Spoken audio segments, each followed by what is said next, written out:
I have personally worked hundreds of deals in my 4-year software sales career, and in today's video, I will share with you how to avoid losing deals for the single most common reason why I and so many other reps have lost the sale. Additionally, I will talk to you about my proven strategy for maximizing deal value so that you can win deals faster for larger deal amounts, make more money, promote, and find more success in your life sooner rather than later.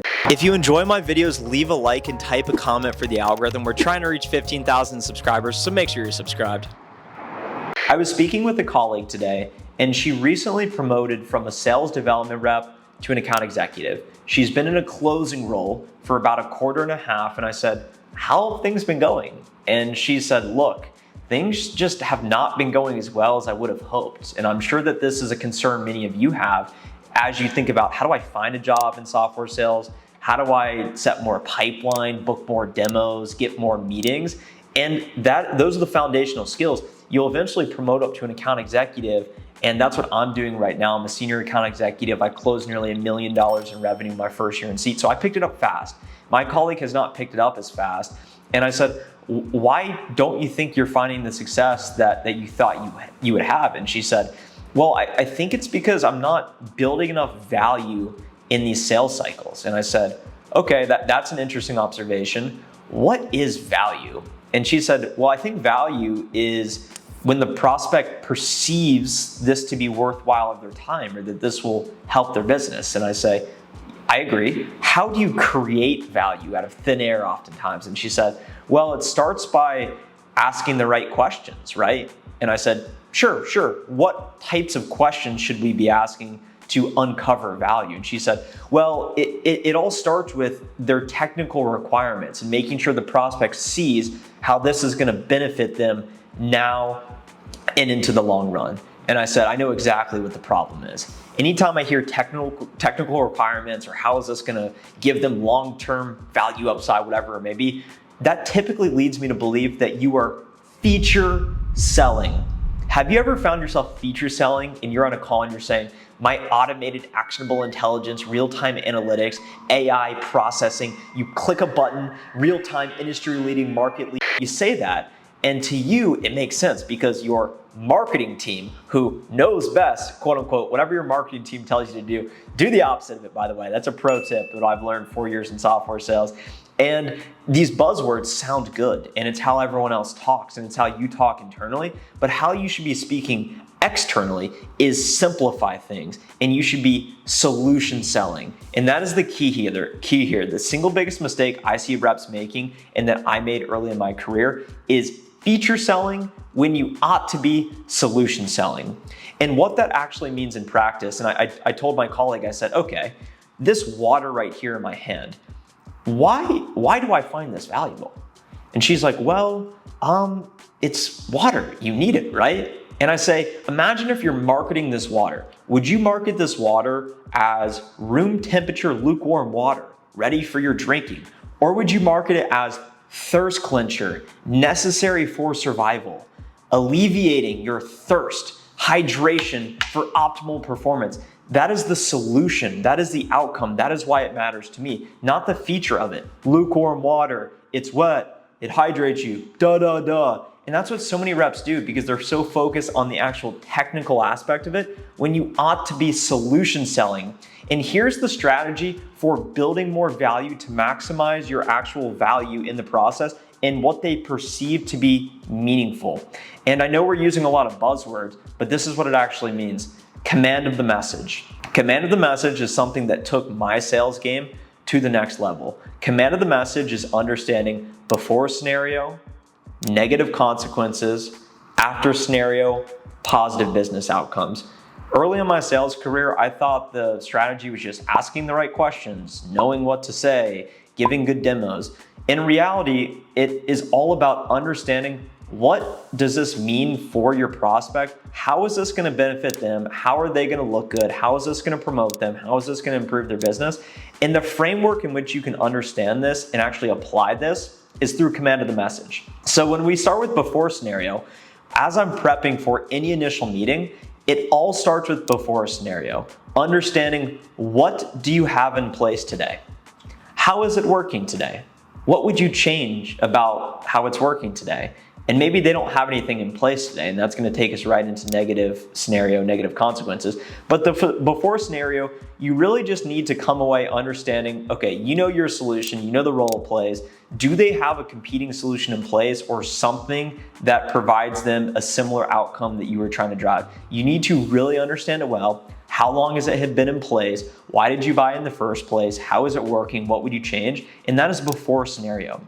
Once you fully understand the before scenario, you then need to understand the negative consequences of that before scenario. So, okay, you have a solution in place today, and it's not quite real time, it's not automated like you mean, and you start asking second and third layer questions to understand the negative consequences. So why does it matter to you that your solution isn't automated? Well, because it's not automated, I actually have to stay past 6 p.m. every single night. And you say, okay, so it seems like it's taking you a lot of time. What does that mean for your business that you're staying so late? Oh, I don't have time to focus on the payroll, so employees are actually getting paid late and it's leading to a lot of unwanted attrition. Okay, that seems like it's a big deal. A lot of folks are leaving, it's probably really costly. You're starting to understand what are the negative consequences, what bad things are happening as a result of your before scenario, the way things are in place today. And once you really understand that, you need to drag them through the glass. So whenever you start to sniff the blood in the water and start to sense a little bit of pain, you really need to emphasize it and start asking second and third layer questions. So for example, this water, the before scenario, Trent, what do you have in place today? Well, I have a cup of lukewarm water that's 10% of the way filled up. That is my before scenario. Trent, what does it mean that your water is only 10% of the way full? Well, I'm actually dying of thirst, and if I don't quickly get more water, I won't be feeling good. Why does that matter that you aren't feeling good? Sounds surface level, but it's a second layer question. It helps you get to the root of the actual problem. Well, I'm not feeling good, and it's not going to allow me to make the best possible YouTube videos and ask everyone watching to smash the like button right now and subscribe to the channel. Okay, that's a problem because we want to spread the word and we want to get this out to as many salespeople as possible. So if you're following me, we talked about before scenario, negative consequences, and now we're getting to the after scenario. So you would ask, Trent, how would you like things to be? In an ideal world, what would your solution look like? What are those must-have requirements or items you have? Okay, we needed the water to be cold. We need it to be all the way filled up. We actually need the pH level to be higher as well. These are those actual technical requirements that are an important part of all this and the value, but it's all about the after scenario and what do they want this to look like. And once you understand what they want it to look like, you then talk about the positive business outcomes. As a result of having the fully cup of water, what would that mean? Okay, I could work twice as fast now. Okay, I could leave work at 4 p.m. instead of 6 p.m. and actually make the payroll on time. What good things would happen to your business as a result of having the solution the way you wanted to have it? And typically, it's going to help them make more money, increase revenue. It's going to help them decrease costs, or it's going to help them mitigate risk. And those are the three primary value drivers that you typically want to anchor around, but it's going to be specific and nuanced to the unique department you're working with, the buyer persona, what they care about. So we just talked about command of the message. And what I did early in my career was I got out a note card and I wrote down before scenario, and I wrote down 5 questions I could ask. I wrote down negative consequences. I wrote down 5 questions I could ask.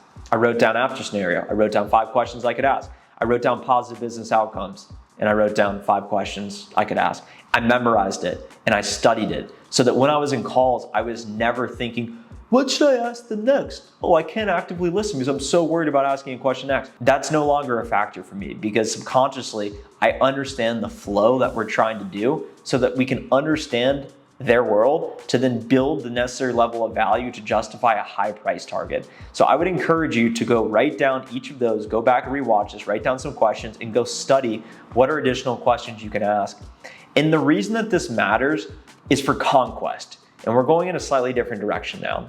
When you get groups of guys together, for example, your boys on a Saturday, you feel invincible. You can do basically anything. When you get large groups of men together, you're basically an army. You go conquest, you go take over villages, you acquire more land. And in the old days, that's how you earned respect in society. You were a high status male because you went to war and you fought for your country, a bigger cause. In the modern society, we find ourselves going to war, but it's a different kind of battle.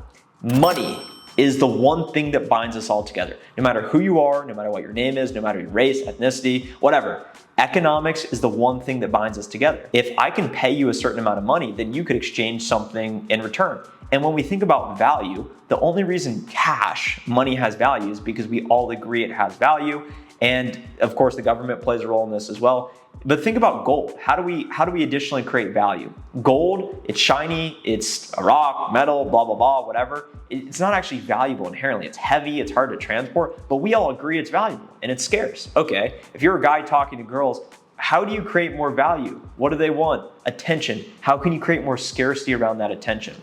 So where we're going with this, in the modern era, conquest is what it's all about. And how do you score today in business? It's making money. The better you are at sales, the more you understand command and message, the more effectively you can run your sales cycles, the faster you can close them. You can get that in-quarter pipeline, win the deal. You can price as much as you want because you say, I created enough value here. So in order for you to be a high status person, somebody that people respect, that have done things that people view to be difficult, you need to be willing to go to battle for your self-knowledge, go talk to people when you don't feel like it, and ultimately focus on the things that are going right in your life, not what's going wrong. And it's so easy to get distracted. So every day I wake up and I am going to conquer everything. I'm going to conquer my own world, the world around me. And the way I do that is by showing up even if I don't feel like it. It's by going and learning the information I need, such as the content in today's video. It's by learning from mistakes.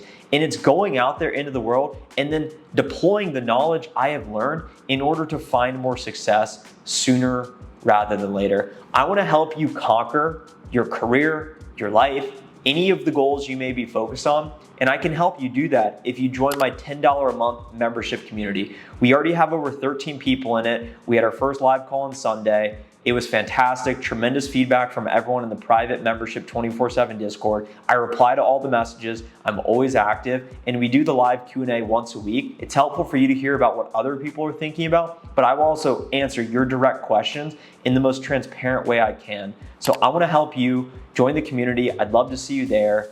Like the video now if you haven't already. Subscribe to the channel. I'll talk to you in the next video. Bye.